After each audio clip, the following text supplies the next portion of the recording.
எல்லாருக்கும் என்னுடைய மனமார்ந்த நன்றியை தெரிவிக்கிறேன் சார். ஸோ இப்போ உங்களுக்கு தெரியும் நம்மளுடைய இஷ்யூலாம் நம்ம வீட்டுக்கு வந்து உங்களுக்கு 50 ஓட்டு இருக்கான்னு நினைக்கிறேன். எல்லாருக்குமே நம்மளுடைய பிரச்சனையை நாங்கள் வந்து அப்டேட் பண்ணிகிட்டே இருக்கோம். எல்லாமே வந்து உங்களுக்கு எல்லாருமே தெரியும் என்ன இஷ்யூ இருக்குங்கிறது வந்து. ஸோ நான் 2 விஷயத்தை மட்டும் உங்களுக்கு முக்கியமாக சொல்லிடுறேன். நம்ம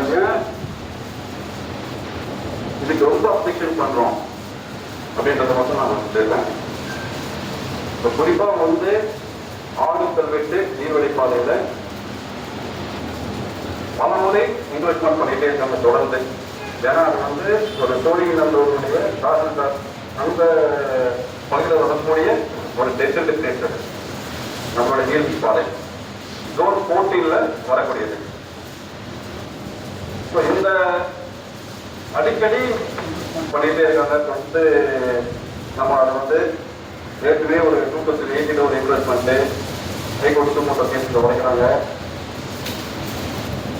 தொடர்ந்து அந்த நீர்வழி பாதையை சொல்லணும்னு பார்த்தீங்கன்னா அந்த பெருங்குடி ரயில்வே ஸ்டேஷனுடைய அந்த அந்த என்ட்ரன்ஸ்ல இருந்து இந்த என்ட்ரன்ஸ் வரைக்குமே நிறைய கன்ஸ்ட்ரக்ஷன்ஸு